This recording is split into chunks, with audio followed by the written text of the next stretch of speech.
الشیطان الرجیم بسم اللہ الرحمن الرحیم الف لام را تلک آیات الکتاب وقرآن مبین صدق اللہ العظیم۔ کل آپ کے سامنے سورہ ابراہیم کا خلاصہ پیش کیا تھا، آج سورۃ الحجر کا مختصر خلاصہ پیش کروں گا۔ اس سورت کا نام حجر یعنی پتھر اس لیے رکھا گیا ہے کہ اس سورت کے اندر اللہ رب العزت نے اصحاب الحجر کا تذکرہ کیا ہے۔ اصحاب الحجر سے مراد حضرت صالح علیہ السلام کی قوم ہے۔ اس سورت کا بھی ماقبل کے ساتھ دو طرح کا ربط ہے، ایک ہے اسمی اور ایک ہے معنوی۔ اسمی ربط یہ ہے کہ سورہ ابراہیم کے اندر اللہ رب العزت نے دعوی توحید کے اوپر دلائل پیش کیے تھے، اور ساتھ ہی ساتھ اللہ رب العزت نے امم سابقہ کے جو عذابات ہیں ان کو تذکرہ کیا تھا کہ تم مسئلہ توحید کو مان لو، اگر مسئلہ توحید کو نہیں مانو گے تو اصحاب الحجر کی طرح تمہارے اوپر بھی عذاب آئے گا اور تم بھی پچھتاتے رہ جاؤ گے۔ یہ ہے اسمی ربط۔ معنوی ربط یہ ہے کہ سورہ ابراہیم کے اندر اللہ رب العزت نے جو امم سابقہ کے وقائع یعنی عذاب اور تخفیفات ان کے نقل کیے تھے لوگوں کو ڈرانے کے لیے، کیونکہ بعض لوگوں کی طبیعت ایسی ہوتی ہے کہ وہ خوشخبری یا ڈر سن کر راہ راست پر آ جاتے ہیں۔ اس لیے اللہ رب العزت نے سورہ حجر میں فرمایا کہ اے لوگوں تم امم سابقہ یعنی اصحاب الحجر کا ہی دیکھ لو کہ ان کے اوپر اللہ رب العزت نے کس طرح اپنا عذاب نازل کیا۔ انہوں نے بھی دعوی توحید کو چھوڑ دیا، اللہ نے ان کے اوپر اپنا عذاب نازل کر دیا، لہذا مسئلہ توحید کو مان لو۔ اس سورت کا خلاصہ یہ ہے کہ اس سورت کے اندر اللہ رب العزت نے چار باتیں ذکر کی۔ پہلا، اس سورت کا جو مقصودی حصہ ہے اس کو ذکر کیا۔ پھر اس کے بعد اللہ رب العزت نے دعوی توحید کے اوپر دو دلائل پیش کیے عقلی۔ پہلی دلیل وہ تفصیلی نقل کی اور دوسری دلیل وہ مختصر ذکر کی۔ پھر اس کے بعد اللہ رب العزت نے امم سابقہ میں سے تین امتیں ایسی دی، ان کا اللہ رب العزت نے عذاب نقل کیے، اور کفار مکہ کے دو عذاب نقل کیے، گویا کہ 5 اللہ رب العزت نے دنیاوی عذاب نقل کیے، اور ساتھ ہی ساتھ آپ صلی اللہ علیہ وآلہ وسلم کی 5 تسلیاں ذکر کی۔ سب سے پہلے اللہ رب العزت نے اس کتاب کی تمہید ذکر کی۔ اللہ رب العزت نے فرمایا الف لام را تلک آیات الکتاب وقرآن مبین، کہ یہ کتاب بڑی عظمتوں والی کتاب ہے۔ اب اس کے بعد اللہ رب العزت اس کا مقصودی حصہ نقل کر رہے اور فرما رہے ہیں ربما یود الذین کفروا لو کانوا مسلمین، کہ اے لوگوں مسئلہ توحید کو مان لو، اگر تم مسئلہ توحید کو نہیں مانو گے تو تمہارے اوپر عذاب آ جائے گا۔ جب عذاب آئے گا تو اس وقت تم کہو گے لو کانوا مسلمین، کاش کہ ہم مسئلہ توحید کو مان لیتے، کاش ہم مسلمان ہو جاتے، لیکن اس وقت تمہارے پچھتانے کا کوئی فائدہ نہیں ہونا۔ پھر اس کے بعد اللہ رب العزت نے دنیاوی عذاب نقل کیا، وما اہلکنا من قریۃ الا ولہا کتاب معلوم، کہ اللہ رب العزت نے جتنی امتوں کے اوپر بھی عذاب بھیجا ہے اللہ رب العزت نے ان کے وقت مقررہ پر بھیجا تھا، یہ نہیں کہ پہلے عذاب بھیج دیا، جب ان کا وقت آیا تو اللہ رب العزت نے عذاب بھیج دیا۔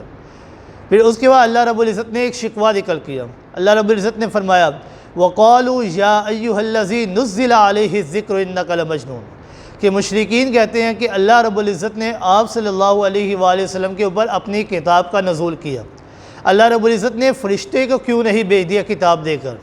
اللہ رب العزت نے جواب شکوہ دیتے ہوئے فرمایا ما ننزل الملائکۃ الا بالحق وما كانوا اذا منذرین، کہ فرشتے کسی غیرے کی بات پر نہیں اترا کرتے، فرشتے جب بھی اترتے ہیں تو اللہ کے کسی خاص حکم کی تعمیل کے لیے اترا کرتے ہیں۔ پھر اللہ رب العزت نے ایک اور عذاب نقل کیا، انا نحن نزلنا الذکر وانا لہ لحافظون، کہ ہم نے آپ صلی اللہ علیہ وآلہ وسلم کے قلب اطہر پر قرآن مجید کو نازل کیا، جس طرح آپ سے قبل باقی انبیاء کے اوپر اللہ رب العزت نے کتابیں اور صحیفے نازل کیے، جس طرح ان انبیاء کی وہ قوموں نے ان کی کتابوں کو اور ان کی توہین کی، ان کی باتوں کو نہیں مانا، اللہ نے عذاب بھیج دیا۔ تو اللہ رب العزت فرما رہے ہیں کہ اگر آپ کی امت بھی آپ کو اور آپ کی کتاب یعنی قرآن مجید کو نہیں مانے گی تو ان کا بھی وہی حشر ہوگا۔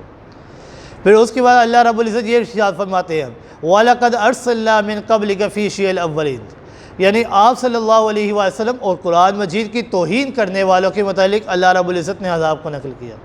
پھر آخری آیت فرمائی وَلَوْ فَتَحْنَا عَلَيْهِمْ بَابًا مِنَ السَّمَاءِ فَظَلُّوا فِيهِ يَعْرُجُونَ، کہ اگر جو لوگ کہہ رہے ہیں کہ فرشتے کو کیوں نہیں نازل کیا، اگر ہم فرشتے کو نازل نہ کرتے، ان کو خود ہی آسمانوں پہ لے جاتے، جنت و جہنم کا مشاہدہ بھی کروا لیتے، انہوں نے پھر بھی مسئلہ توحید کو نہیں تھا ماننا۔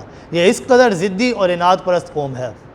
پھر اس کے بعد اللہ رب العزت نے تفصیلی دلیل نقل کرتے ہوئے فرمایا وَلَقَدْ جَعَلْنَا فِي السَّمَاءِ بُرُوجًا وَزَيَّنَّاهَا لِلنَّاظِرِينَ کہ آسمان سے لے کر زمین تک، عرش سے لے کر فرش تک، ساری کائنات کو پیدا کرنے والی ذات اللہ رب العزت کی ہے۔ ان کے اندر اللہ رب العزت حق کا ہی تصور چلتا ہے۔ اللہ رب العزت آسمان سے بارش برساتے ہیں، اس کے ذریعے مختلف قسم کے میوے اگاتے ہیں، مختلف قسم کے غلات اگاتے ہیں، مختلف قسم کے اناج اگاتے ہیں۔ یہ ساری چیزیں کرنے والی ذات اکیلے اللہ کی ذات ہے، تو عبادت کے لائق ذات بھی اکیلے اللہ کی۔ پھر فرمایا وَلَقَدْ عَلِمْنَا الْمُسْتَقْدِمِينَ مِنْكُمْ کہ جَمِيعُ مَا كَانَ وَمَا يَكُونُ کہ یعنی جو کچھ ہو چکا ہے اور جو کچھ ہونا ہے، ان تمام چیزوں کا علم اللہ کے پاس ہے۔ عالم الغیب ذات اللہ کی ہے۔ اور پھر فرمایا وَلَقَدْ خَلَقْنَا الْإِنسَانَ مِنْ صَلْصَالٍ مِنْ حَمَإٍ مَسْنُونٍ کہ اللہ رب العزت نے اس ساری کائنات کو انسان کے تابع کر دیا ہے۔ یہ ساری کائنات انسان کے رزق مہیا کرنے میں کام میں لگی ہوئی ہے۔ اس اللہ رب العزت نے انسان کو مٹی سے پیدا کیا۔ جو ذات انسان کی خالق اور مالک ذات ہے، تو وہی ذات انسان کی حاجت روا اور مشکل کشا ذات بھی ہے، لہذا اللہ رب العزت کو پکارنا چاہیے۔ اور پھر فرمایا وَإِذْ قَالَ رَبُّكَ لِلْمَلَائِكَةِ یہاں سے اللہ رب العزت ابلیس کی حضرت آدم علیہ السلام سے دشمنی کا تذکرہ کر رہے ہیں کہ تاکہ اولاد آدم، یہ جو اولاد ہے شیطان کی، اس کے مکر و فریب اور اس کی چالوں سے اپنے آپ کو بچا لیں۔ پھر اللہ رب العزت نے جہنم کا تذکرہ کیا وَإِنَّ جَهَنَّمَ لَمَوْعِدُهُمْ أَجْمَعِينَ اخروی بشارت نقل کی، پھر بشارت اخروی بھی نقل کی وَإِنَّ الْمُتَّقِينَ فِي جَنَّاتٍ وَعُيُونٍ۔ پھر اس کے بعد اللہ رب العزت نے سابقہ کے جو 3 واقعات ہیں ان کو نقل کیا۔ قَالَ فَمَا خَطْبُكُمْ أَيُّهَا الْمُرْسَلُونَ حضرت نوح علیہ السلام، حضرت لوط علیہ السلام کی قوم کا نقل کیا کہ ان کی قوم کے اوپر بھی اللہ رب العزت نے عذاب بھیجا۔ انہوں نے مسئلہ توحید کو نہیں مانا، ان کے اوپر جو اللہ رب العزت نے احکامات نازل کیے انہوں نے نہیں مانا۔ اللہ رب العزت نے ان کی قوم کو، ان کی بستی کو آسمانوں پر اٹھا کر الٹا زمین میں پھینک دیا اور ان کے اوپر پتھروں کی بارش کر دی۔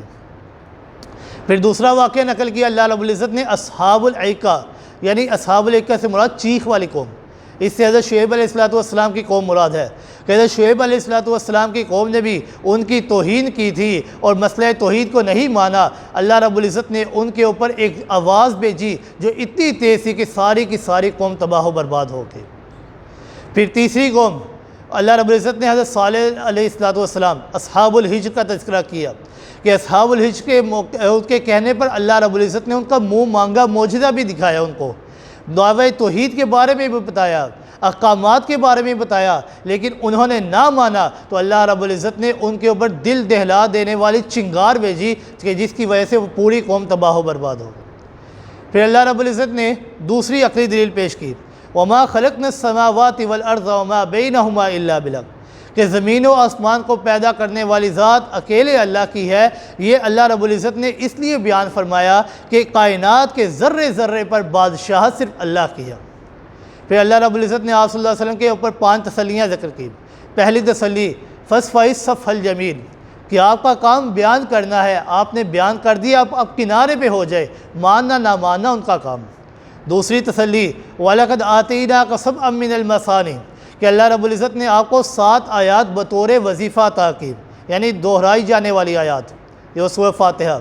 تیسری تسلی دی وَلَا تَحْزَنْ عَلَيْهِمْ وَاخْفِضْ جَنَاحَكَ لِلْمُؤْمِنِينَ آپ نے مشرکین کے بارے میں غمگین نہیں ہونا، آپ بس مومنین کے لیے اپنے کندھے جھکائے رکھیں۔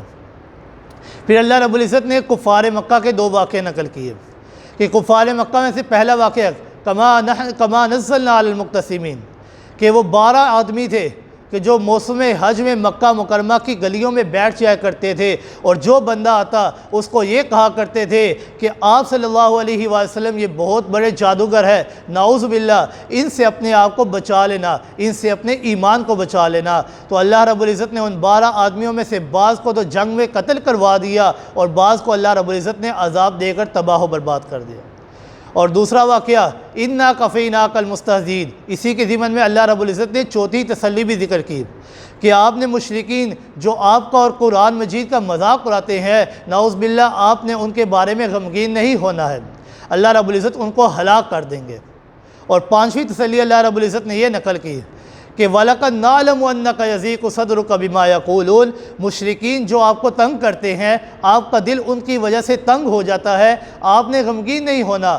آپ کا کام کیا ہے؟ فَسَبِّحْ بِحَمْدِ رَبِّكَ وَكُن مِّنَ السَّاجِدِينَ، آپ نے صبح سے لے کر شام تک، طلوع آفتاب سے ہر وقت تک آپ نے اللہ رب العزت کی تسبیح و تقدیس بیان کرنی ہے، ہر قسم کے شرک سے اللہ کی پاکیزگی بیان کرنی ہے اور سجدہ کرتے رہنا ہے۔ وَاعْبُدْ رَبَّكَ حَتَّىٰ يَأْتِيَكَ الْيَقِينُ، اور تا دم آخری یعنی آخری وقت تک آپ نے اللہ رب العزت کی توحید بیان کرنا ہے۔